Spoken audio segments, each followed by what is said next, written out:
pessoal, estamos de volta. Não sei se vocês repararam, mas algumas pequenas mudanças de cenário aqui. Depois me avisem se vocês repararam ou não. Estamos de volta aqui para continuar o nosso curso de redes, plug e Phoenix. Nos últimos vídeos nós vimos o que é redes, nós vimos como expor serviços por APIs HTTP e vimos os componentes de uma requisição e uma resposta usando o plug em Elixir. Hoje a gente vai evoluir tudo que a gente viu até aqui, mas só para lembrar, os componentes de uma requisição HTTP são um método, nós temos um path, uma URI. Depois, nós temos os headers, que são os metadados da requisição, e nós temos o body, que é o corpo da requisição para enviar ao servidor. Depois, a gente recebe sempre uma resposta que tem um status code, um número, que ele vai de 100 até 599. Nós temos uma mensagem de status, ok, criado, não criado. Nós temos headers de resposta, e depois nós temos o corpo da resposta também. Bacana. Até agora, pessoal, o que a gente fez foi receber todas as requisições em uma única função, apenas para a gente ir analisando os componentes de uma requisição HTTP. O que falta para a gente começar a modelar melhor os nossos serviços HTTP? Nós precisamos agora conseguir segregar, isolar, compartimentalizar os tratamentos das nossas requisições. Então, hoje nós vamos ver um componente importante do plug, que é o plug router. Ele nos ajuda a rotear requisições para handlers, para funções que vão nos ajudar a a processar cada uma das nossas requisições. Então, voltando aqui para o nosso Livebook, nós vamos aqui instalar as nossas dependências de novo. Lembrando que sempre que vocês estiverem instalando as dependências do Livebook, vocês precisam reiniciar o Livebook, porque a gente só pode rodar o comando mix install uma vez. Então, vamos aqui executar mais uma vez e vamos, enquanto ele está instalando as dependências, só relembrar as funções que nós criamos até agora com o nosso serviço HTTP. A gente fez funções de processar texto, simples, no qual a gente recebia um texto e a gente processava para ele ficar em caixa alta ou em caixa baixa, ou transformar para snake case ou camel case. A gente vai fazer isso tudo de novo, só que agora conseguindo rotear para um tratador específico, sem ficar usando cases, ifs e qualquer coisa no nosso código que complica a manutenção. Então, aqui as nossas dependências foram. Vamos só planejar aqui para a gente entrar no código. Vamos separar as nossas funções em 4 requisições diferentes, 4 rotas diferentes. Então, a gente vai usar sempre, nesse caso, o método get, passando como path upcase para caixa alta, downcase para caixa baixa, snake case para snake case e camel case para camel case. E vamos passar o valor da string com uma query parameter. Tá? Dessa forma, a gente vai conseguir tratar os nossos serviços de forma funções individuais. Então, deixa eu apresentar para vocês como que a gente tinha feito anteriormente. A gente já viu aqui o que é um plug. Opa, voltando aqui no comecinho. Já vimos o que é um plug, implementamos aqui um plug que nesse caso chama-se String Processor Plug.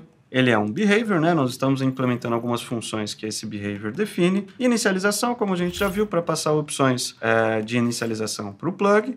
E depois aqui o nosso tratamento de requisições, que é a função call, que recebe uma com do plug e opções que a gente passou lá na inicialização. Então, para a gente implementar com tudo que a gente sabia até agora, a gente separava o path com request path. A gente pegava os query parameters, chamando essa função fetch query params, que vem do import que a gente colocou aqui em cima, plug.com. Aí sim a gente pode chamar query params do com, que vai estar preenchido, pegar o valor, que é uma query parameter de chave value, e aí agora a gente consegue criar uma tupla aqui, no qual a gente tem o path e tem o value, e a gente consegue fazer um pattern matching nessa tupla para fazer o tratamento de cada um dos nossos serviços. Então, primeiramente, eu estou tratando de um caso aqui, que é um caso que a gente vai ter que tratar no router também. E se a gente receber um path que a gente não reconhece, A gente falou que temos 4 paths, upcase, downcase, snake case, camel case. E se vier um unknown case, a gente não vai saber tratar. Nesse caso, a gente não está fazendo nada, estamos simplesmente retornando uma string vazia, apenas para que não quebre aqui para a gente. Legal.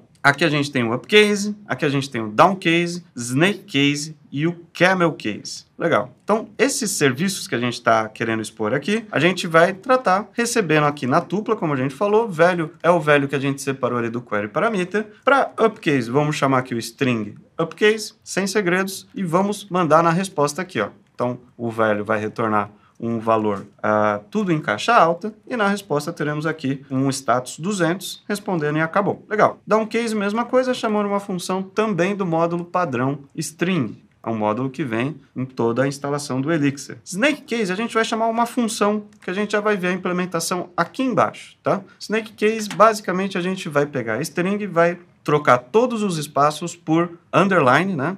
E juntar tudo numa string só. E aí a gente manda a resposta também. E o camel case a gente vai fazer a mesma coisa. Primeiro a gente vai fazer snake case e aí existe uma função padrão do Elixir que chama camelize, que ele vai transformar de snake case para camel case. E assim a gente resolve a nossa implementação. Vamos ver só para vocês não terem dúvidas. A implementação de snakefy aqui é exatamente como eu falei. Primeira coisa, a gente joga tudo para dar um case e substitui o espaço por underline, tá? Então vamos aqui compilar esse módulo, evaluate aqui no bloco do Elixir, e aí legal. Então pessoal, vamos testar isso que a gente desenvolveu aqui agora, da mesma forma que a gente testou os outros plugs que a gente desenvolveu em vídeos anteriores. Eu vou abrir uma nova aba do browser, vou digitar o endereço que a gente colocou do nosso plug, lembrando, aqui quando a gente inicializa o plug, a gente passa a porta que a gente quer executar ele local. Então vamos lá, 4000, vou passar qual que é a função que nós queremos do nosso serviço HTTP e vamos passar um query parameter, que é value, e vou escrever aqui, ó, frase de exemplo. E a resposta que a gente tem é frase de exemplo, tudo em caixa alta. Por quê? Porque a função que eu quis era upcase. Então o nosso serviço está de pé, né? Vamos testar também com downcase. E agora vamos passar aqui frase de... E vamos misturar aqui, ó, exemplo. E agora veio tudo em caixa baixa. Então, esse é o nosso primeiro serviço mais organizado, né? A gente tem funções diferentes para paths diferentes. No entanto, pessoal, eu acho que já está óbvio que nós fizemos um código no qual uma única função está recebendo tudo. E isso fica ruim. Se a implementação de cada uma dessas funções fosse um pouquinho mais complicada, a gente teria muitas linhas de código aqui tratando respostas diferentes para diversos cenários diferentes. Só que não é o mundo ideal. Então, para a gente conseguir trabalhar de uma forma mais isolada e que a manutenção do nosso código de serviço HTTP seja melhor, nós temos um router, que é o roteador de chamadas HTTP para handlers, ou seja, funções que vão tratar aquela requisição de forma isolada. E vocês vão ver como o código fica muito mais limpo e fácil de ler. Então aqui no nosso módulo, versão router, nós não vamos mais fazer import de plug.com, nós não vamos mais definir o behavior de plug, porque isso tudo está embutido para a gente aqui nesse use, tá? Isso é uma macro, e aí ao expandir essa macro, o Elixir vai já importar o plug.com para a gente e trazer várias outras macros para nos facilitar desenvolver serviços HTTP. Então, uma macro que ele traz para a gente aqui é esse plug, essa macro que a gente já vai ver um pouquinho mais em detalhe. Todo router precisa ter esse match e esse dispatch aqui. No nosso caso, como a gente está trabalhando com query params, também estou colocando um outro plug aqui de fetch query params. A gente já volta no detalhe dessa macro já já. Vamos primeiro olhar como ficou mais organizado o nosso código. Lembrem, eu tenho aqui get, e aí a função que eu quero tratar nesse bloco é upcase. O upcase está definido e delimitado pelo do e o end aqui do código. Então, aqui eu consigo pegar direto da com. Essa com ela está implícita aqui, mas toda a requisição que fizer um match de rota com o método get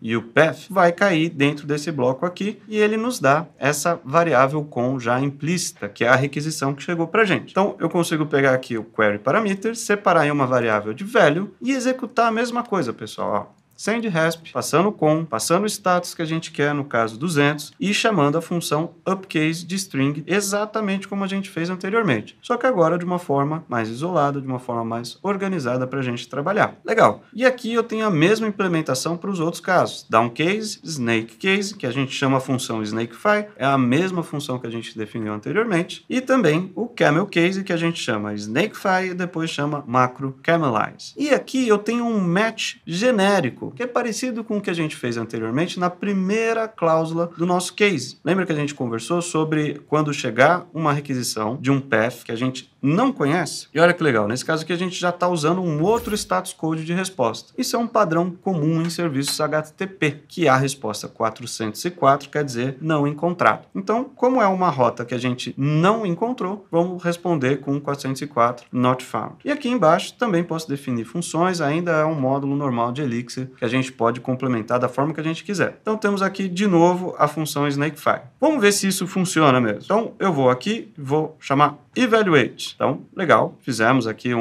a sobreposição do código e eu posso chamar de novo aqui, ó, frase de exemplo. O mesmo resultado. Também recebi a mesma frase. Então, vamos usar aqui uma função que a gente não tinha usado ainda. Por exemplo, camel case. E o mesmo frase de exemplo aqui, ó. E retornou em camel case. Camel case é quando a gente tem uma string que cada palavra dessa string começa com a letra maiúscula, o resto minúsculo. E não tem espaço. É o padrão de, por exemplo, dar nomes para módulos em Elixir, né?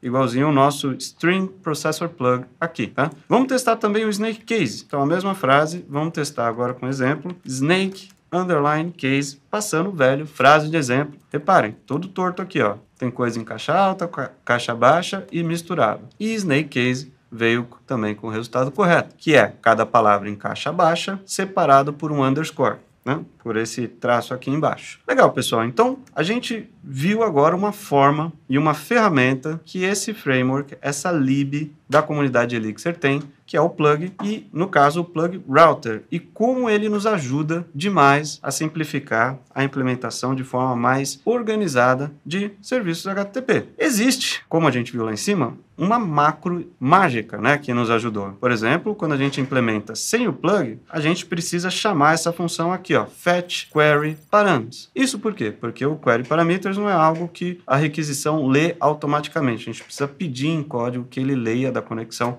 os query parameters. E o que essa macro plug fez para a gente, essa macro que vem aí do plug builder, que é embutido no plug router? Essa macro permite que a gente chame qualquer função que receba dois parâmetros, né? Lembra aqui que era o nosso plug, o nosso behavior de plug? Ele é composto de duas funções que a gente precisa implementar. Uma que é a inicialização, o init, que recebe opts e devolve opts, e outra que é a função call, que recebe uma com e recebe as opções que a gente chamou na inicialização. Mas um plug também pode ser uma função direta de dois parâmetros, o primeiro com e o segundo opts. Por exemplo, como é a função fetch query params. Se a gente for ver na implementação dessa função no plug, ela também recebe dois parâmetros, o segundo opcional. Então a gente consegue chamar fetch query params como se fosse um plug, como se ele funcionasse tratando uma conexão. O que é importante do plug é que ele sempre retorna uma nova conexão, né? Ele recebe com como parâmetro e retorna uma nova conexão. Nesse caso, a conexão tem os query parameters carregados. Então, essa macro permite que a gente chame qualquer função que receba uma com e opts. É uma outra forma da gente chamar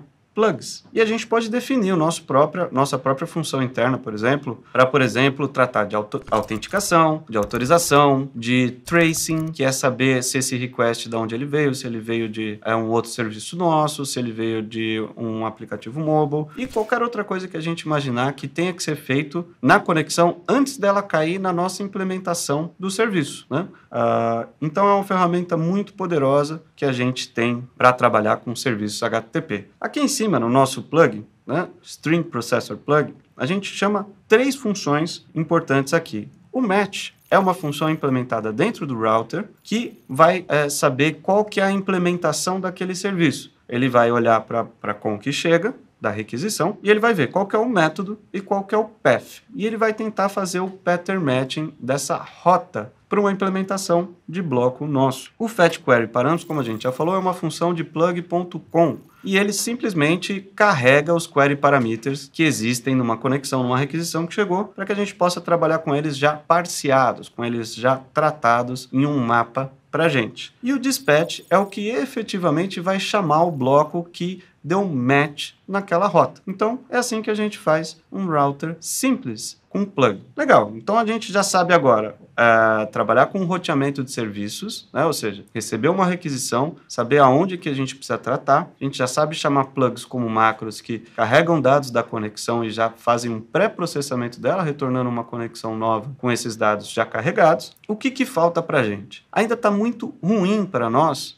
fazer requisições com outros métodos, né? A gente estava usando aqui, no caso, o Firefox, para editar uma requisição GET e trocar o método, passar outros dados, né? Como headers, como o próprio body da requisição que a gente viu pouco por enquanto. E por que a gente viu pouco ainda do body? Porque a gente precisa falar de uma coisa importante, que são formatos na web. Quando a gente quer fazer requisições para serviços HTTP, a gente normalmente não vai mandar texto puro, né? Porque o texto puro ele não é um tipo de formato estruturado.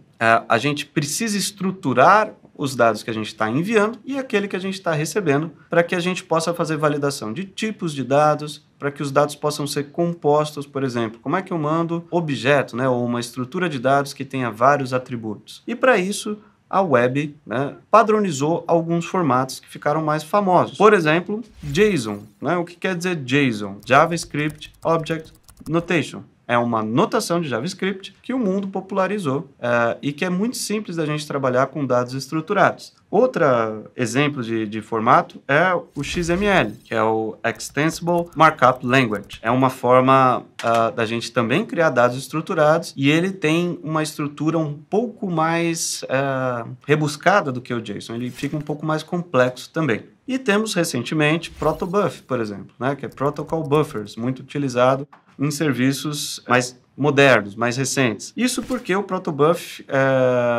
ele consegue compactar o dado de uma forma muito positiva, com o contraponto de que ele não é um formato textual, ele é um formato binário, ou seja, ele não é um formato para a gente ler. Quando você vê um formato binário, ele é só zeros e uns, e isso não faz muito sentido para a gente. Então, o Protobuf é um formato novo, ele tem todo um ferramental em volta dele para a gente conseguir gerar e receber dados estruturados. Não vai ser o nosso foco agora, a gente vai usar um dos formatos mais famosos da internet, mais simples para a gente começar a entender, que é o próprio JSON. JSON é um dos formatos mais utilizados até hoje em serviços HTTP e ele é muito simples e rápido da gente entender. JSON, como a gente já viu, ele faz parte da especificação de JavaScript, né? E ele é uma forma de passar dados estruturados, como a gente está falando. No JSON, a gente tem alguns tipos de dados. Então, temos os tipos compostos e temos os tipos primitivos. O que isso quer dizer? Vamos ver um exemplo, porque JSON é tão simples que a gente consegue aprender só de olhar. O primeiro exemplo que a gente tem aqui é um objeto JSON. Tá? Esse objeto,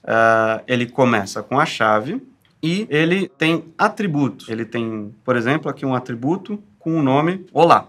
O atributo de um objeto sempre vai ser uma string aqui, ó, também com aspas duplas. Então, a gente abre a chave para começar um objeto, é um dado estruturado composto. Passamos a chave com o valor, no caso, Olá. Colocamos 2 pontos e aqui a gente pode colocar qualquer outro valor JSON. Vamos ver um exemplo de um outro objeto que tenha mais tipos para ficar mais fácil da gente entender como que a gente monta dados com JSON. De novo, a chave para abrir um objeto, para começar a definição do objeto, e aí as chaves dos atributos desse objeto, no caso aqui eu tenho um atributo que chama string simples, 2 pontos e a definição do atributo, no caso, simplesmente uma string Olá Mundo. Depois eu tenho um outro atributo que chama número, e aqui, reparem, não tem aspas duplas, é só número. Aqui a gente tem um outro atributo que chama a verdade, e aí o valor dele é um booleano. Booleano pode ter 2 valores, true ou false.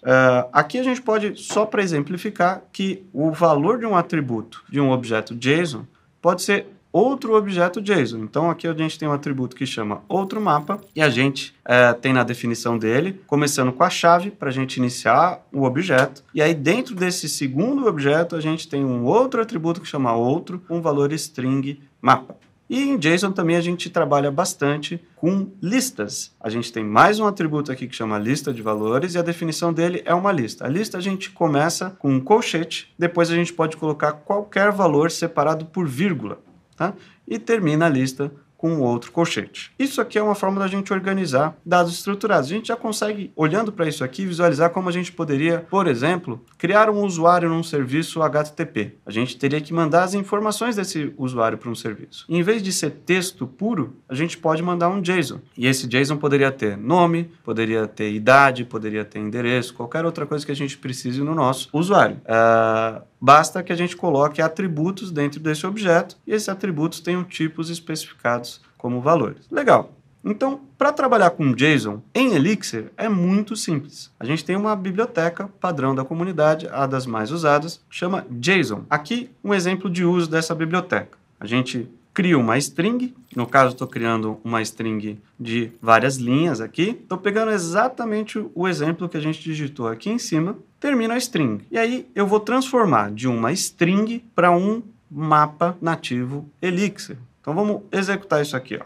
Quando a gente avalia, a função JSON.decode retorna aqui. Ok? E um mapa. Todo objeto em JSON vai virar um mapa em Elixir. E aqui os valores são relativamente próximos, né? A forma como a gente representa JSON e a forma como a gente usa dados estruturados em Elixir é muito próximo. Isso nos ajuda, né? Então, por exemplo, ele colocou aqui o atributo a verdade com um valor booleano também aqui na direita. Lista de valores também é uma lista em Elixir. Número, mesma coisa. Outro mapa, virou outro mapa também. E uma string simples aqui. Então, com essa biblioteca de JSON, a gente consegue pegar uma estrutura JSON, que é texto, transformar em tipos nativos do Elixir. E consegue fazer o contrário. Se eu pegar a resposta aqui dessa execução e, em vez de chamar decode, chamar encode, a gente consegue ver que ele vai gerar uma string aqui, ó. Então, essa string aqui, ela é a representação do JSON dessa estrutura de dados em Elixir. Isso é muito importante, porque quando a gente recebe uma requisição HTTP é um protocolo textual. A gente vai receber o body em texto e a gente consegue converter esse body em uma estrutura nativa Elixir. E quando a gente quiser responder uma estrutura de dados que não é só um texto, a gente vai devolver também um mapa e esse mapa vai ser convertido em uma string na resposta para o cliente. Essa é uma rápida introdução a JSON. Tá? Existem vários outros detalhes, mas com isso a gente consegue avançar aqui na nossa missão de evoluir o nosso serviço HTTP. Legal! Agora vamos começar a trabalhar com JSON dentro do nosso roteador de requisições HTTP. Para a gente testar agora o nosso novo serviço recebendo JSON, nós vamos fazer um pouquinho diferente dessa vez. Em vez da gente ficar usando a aba de Network do Firefox, a gente vai agora usar uma biblioteca em Elixir para fazer o lado cliente, né? Até agora a gente está vendo aqui com um plug, como a gente faz o lado servidor, como a gente recebe requisições em Elixir e trata essas requisições para gerar serviços HTTP. Agora, para a gente testar esse último ponto com o plug parsers, vamos usar uma biblioteca em Elixir chamada Tesla. Tá? Ela é uma forma bacana da gente criar clientes e fazer requisições a serviços HTTP. E aí a gente consegue fechar esse ciclo de plug. Legal. O código do Tesla ele é bem simples, tá? No nosso caso, a gente primeiro precisa criar um client no Tesla. Então, o Tesla recebe, para criar um client, uma lista de middlewares e o adaptador que vai efetivamente fazer a chamada HTTP. Isso é parecido com o lado servidor também, é parecido com o plug. No plug, a gente também, quando está recebendo uma requisição, a gente vai colocando vários plugs que vão pré-processando a requisição para a gente depois mandar com o dispatch para o bloco que vai fazer a nossa lógica de serviço. Com o Tesla, a gente também tem essa questão na hora que a gente está criando a requisição e recebendo a resposta do servidor. Então, o middleware faz a mesma coisa, ele tem uma arquitetura bem parecida. No caso, o primeiro middleware que eu estou colocando aqui é justamente o middleware de JSON. Então, ele sabe que quando eu fizer uma requisição, passar uma estrutura de dados Elixir, ele vai converter essa estrutura para um valor string que representa o formato JSON. Depois a gente tem um outro middleware aqui que é o base URL, né? Aqui o URL é a URI no caso, né? Do serviço que a gente quer chamar. Eu vou colocar aqui o mesmo endereço que a gente usou no browser, né? O endereço que quando a gente sobe o nosso plug, ele faz o bind na porta. Então localhost 4000. Por último, estou colocando um outro middleware que ele simplesmente vai logar o que está acontecendo aqui. E aí o adaptador que a gente está usando é um padrão, que é o Hackney. Legal. Para fazer a chamada efetivamente, a gente chama aqui no caso Tesla.o método que a gente quer. No nosso caso é um post, né? Porque a gente colocou ali recentemente. Passamos o cliente como primeiro parâmetro, passamos o path dessa requisição, o body e poderíamos passar aqui headers, query, outras coisas com os parâmetros depois do body. Legal. Quando a gente faz isso, vou aqui chamar reevaluate, a gente tem aqui o resultado. Então, a chamada tesla.post está retornando para a gente, ok, um Tesla env. Env é quem guarda todos os parâmetros da requisição e da resposta dessa chamada. Então, quando ele fez isso, ele fez uma chamada HTTP com essa configuração e recebeu de resposta esse body aqui, ó, valor de um atributo JSON. Por quê? Vamos olhar com um pouquinho mais de carinho agora para a nossa implementação. Eu estou passando no body um objeto JSON que tem um atributo value com o valor de uma string, que é aqui, ó, valor de um atributo JSON, certo? E a resposta me trouxe valor de um atributo JSON, tudo em caixa alta. porque a função que a gente definiu é upcase big body. Vamos olhar aqui para a nossa implementação como que a gente fez isso. Então a gente tem o plug parsers que recebe o JSON e já coloca no body um mapa Elixir. E aqui, ó, com body params, né? Como a gente pega esse JSON que a gente recebeu da requisição. Do body params, ele é um mapa, né? Um mapa JSON vira um mapa em Elixir. E aí, usando a sintaxe de mapa, eu pego o atributo value. E aí, o valor do atributo value na nossa requisição era, voltando aqui no nosso código, valor de um atributo JSON. Então, isso aqui tem valor de um atributo JSON. E aí, a gente chama o upcase aqui do módulo string, retornando 200. Então, até aqui, a gente viu como a gente cria um servidor com plug, a gente viu como a gente organiza com o plug router o tratamento das nossas requisições HTTP, vimos como a gente define plugs com a macro plug para que a gente possa pré-processar a requisição antes de passar para a nossa lógica de serviço, e por último, vimos como a gente também pode fazer o lado cliente. Ou seja, como que a gente gera requisições para os nossos serviços usando o client e não usando o browser, outros clients, né? Então, a gente definindo um client. Então, pessoal, vamos encerrar por aqui essa parte desse vídeo e logo mais vamos ver sobre Phoenix. Obrigado!